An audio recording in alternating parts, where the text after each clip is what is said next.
राजकीय हवामान नेमकं कुणाला कळतं तर ते फक्त शरद पवारांना. असं कोण म्हटलंय तर पंतप्रधान नरेंद्र मोदी यांनी म्हटलेलं आहे.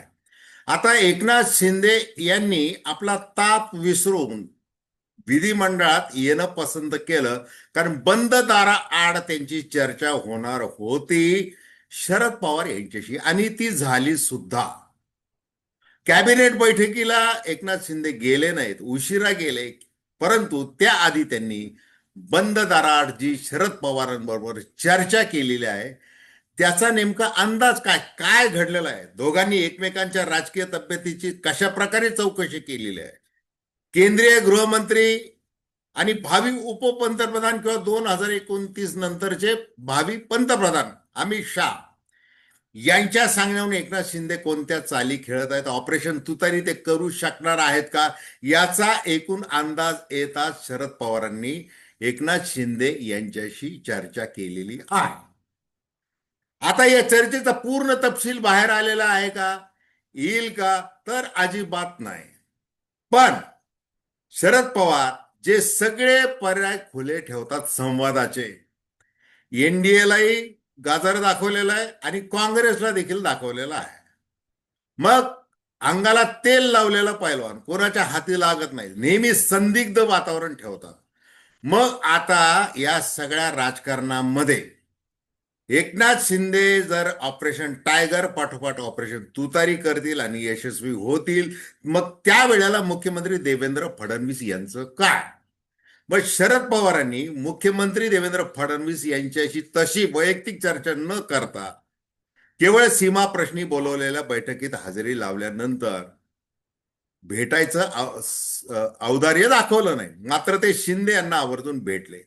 काय झालेलं आहे, काय घडतंय नेमकं, म्हणजे दोन्ही राष्ट्रवादी एकत्र येणार का, अशी देखील चर्चा सुरू आहे पुन्हा. एकूणच हे जे सध्याचं जे राजकारण आहे आणि शरद पवार नेमकं काय करू पाहतात, काय करू शकतात, या संबंधी आपण थेट विश्लेषण करतोय. नमस्कार, जय महाराष्ट्र. मी डॉक्टर अनिल फळे. माझी आपल्याला विनंती की चॅनल सबस्क्राईब करावं, सबस्क्राईबचं बटन दाबावं आणि आपल्या प्रतिक्रिया बिनधास्तपणे नोंदवाव्यात. हे बघा, शरद पवार ज्या वेळेला राज्यसभेच्या अलीकडच्या काळामध्ये बिनविरोध खासदार म्हणून निवडून गेले, त्यावेळेला त्या निवडणुकीमध्ये एकनाथ शिंदे 8वा उमेदवार देण्याची शक्यता आहे आणि मोठा घोडेबाजार घडवतील आणि मग शरद पवारांना अडचणीत आणतील, असं शेवटच्या क्षणापर्यंत बोललं जात होतं. देवेंद्र फडणवीस यांनी देखील शरद पवार यांचा विचार करता आपण बिनविरोध ही निवडणूक करायची असं ठरवलेलं होतं. एकनाथ शिंदे यांनी मात्र शेवटपर्यंत ताणून धरलं होतं. मात्र एकनाथ शिंदे यांनी देखील फडणवीस यांच्याप्रमाणे शरद पवारांचा रस्ता मोकळा केला आणि ते राज्यसभेवर पोहोचले. आता याचं सगळं दुःख किंवा सुख हे उद्धव बाळासाहेब ठाकरे शिवसेनेला कितपत झाला हा भाग वेगळा.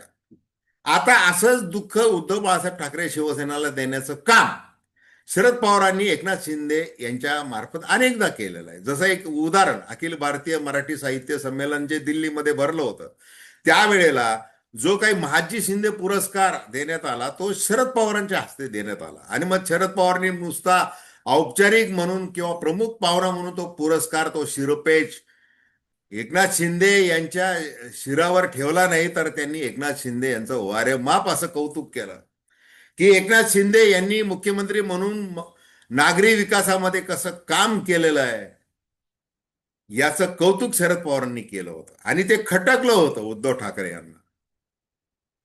आता दुसरं, देवेंद्र फडणवीस हे ब्राह्मण असल्यामुळं त्यांना टार्गेट केलं जात आहे असं फडणवीस ब्रिगेड अनेकदा बोलत असतं. आणि मग मनोज जरांगे पाटील यांचं आंदोलन, या आंदोलनामध्ये सगळं पुरवायचं काम कोणी केलं तर ते शरद पवारनी केलं, एकनाथ शिंदे यांनी केलं. बरं, एकनाथ शिंदे आणि शरद पवारांनी मिळून ते केलं वगैरे वगैरे, अशी सगळी वंदता झालेली होती. मग ही जी धार आहे, ही जी आपल्या विरोधात चालते, मराठा सरदार म्हणून चालते, मराठा नेतृत्व म्हणून चालते, ती कमी केली पाहिजे. यासाठी देवेंद्र फडणवीस देखील काही कच्च्या गुरुचे चेले नाही.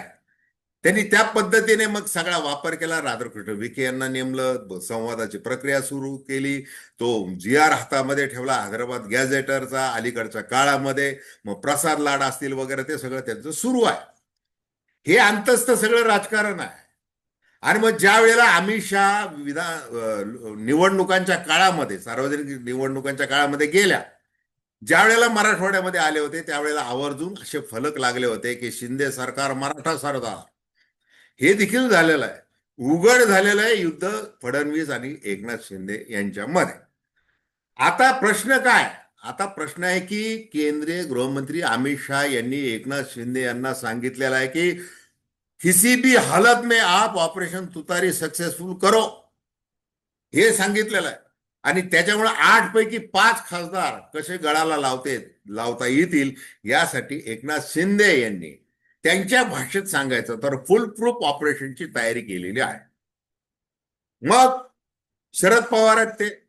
शरद पवारांना हे माहिती आहे की गेल्या महिन्याभरामध्ये किती बातम्या आलेल्या आहेत आपल्या धोरणाविषयी, आपलं राजकीय निर्णय काय होऊ शकतात, आपले 10 आमदार, आपले 8 खासदार यांचं काय होणार आहे, हे जर फुटले तर काय करायचं आहे. एक तर 4-5 खासदार भाजपच्या कच्छेपी लागलेले आहेत ऑलरेडी.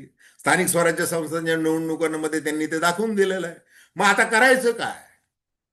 मग अमित शहा यांनी देखील काय की त्यांना मिशन 360 2/3 लोकसभेमध्ये करायचं आहे. मग त्याच्यासाठी काय काय करता येणार आहे? मग शरद पवारांचे जर आमदार ऑपरेशन तुतारीमध्ये जर फुटू शकत नसले तर मग दुसरा पर्याय काय? दुसरा पर्याय हा आहे की सुनेत्राताई पवार यांच्या राष्ट्रीय अध्यक्षतेखाली जो राष्ट्रवादी काँग्रेस, जो आपला मांडलिक झालेला आहे, त्याच्या मार्फत काही करता येईल का? मग ते विलिनीकरण जर झालं आणि राष्ट्रवादी काँग्रेस म्हणजे दोन्ही राष्ट्रवादी काँग्रेस सत्तेपासून काही दूर जाण्याच्या मनस्थितीमध्ये नाहीत. कारण 2029ला अजून 3 वर्ष आहे. आणि 3 वर्ष सलग काँग्रेसनिष्ठ ते राहू शकतात का? सुनेत्राताई पवार, पार्थ पवार हे सत्तेपासून दूर जाऊ शकतात का? त्यांना फक्त आमदारकीवर समाधान किंवा खासदारकीवर समाधान मानावं लागेल. ते तसं करू शकतात का? तसं करू शकत नाही. मग त्यावेळेला काय करावं लागणार आहे? आपल्याला हे गाजराची पुंगी वाजली तर वाजली, मग त्या पद्धतीने करावं लागणार आहे. त्या पद्धतीने सगळं सुरू झालेलं आहे. मग जयंत पाटील विनोद तावडे यांना भेटतात. विनोद तावडे जे अमित शहा यांचे खास भारतीय जनता पार्टीचे आता नवनियुक्त कसे ते खासदार झालेले आहेत, पुढे मंत्री देखील होऊ शकतात. आणि ज्या वेळेला देवेंद्र फडणवीस यांनी विनोद तावडे यांचं तिकीट कापलं होतं त्याच्यानंतर हे गेले आणि थेट राष्ट्रीय सरचिटणीस झाले भारतीय जनता पार्टीचे मिस्टर तावडे. बरीच कामगिरी त्यांनी केली.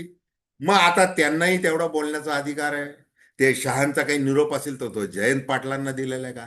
बरं, जयंत पाटील म्हणजे काय छोटा मोठा कार्यकर्ता नाही, मोठा नेता आहे. मग हाच नेता अजितदादा पवार यांच्याशी विलिनीकरणाची चर्चा करत होता. अनेक बैठका झाल्या, 10-15 बैठका झाल्या. आणि अजितदादा पवार यांचं निधन झाल्यानंतर त्या चर्चा थांबवाव्या लागल्या. मग त्याच्यामध्ये सुनील तटकरे, प्रफुल्ल पटेल यांची एंट्री झाली. आणि मग ते काय घडलेले आपल्याला सगळ्यांना माहिती आहे. या सगळ्या परिस्थितीमध्ये जर आपली राजकीय ताकद राष्ट्रवादी काँग्रेस, शरदचंद्र पवार ही जी काही आहे ती टिकून ठेवावी लागणार आहे. मग आता सुप्रिया सुळेंना केंद्रात मंत्री करायचं आहे किंवा त्यांना आगामी काळामध्ये काँग्रेसमध्ये मुख्यमंत्री होता येईल का? रोहित पवारचं काय करायचं आहे? हे सगळे प्रश्न शरद पवार यांच्या डोक्यामध्ये साचलेले आहेत.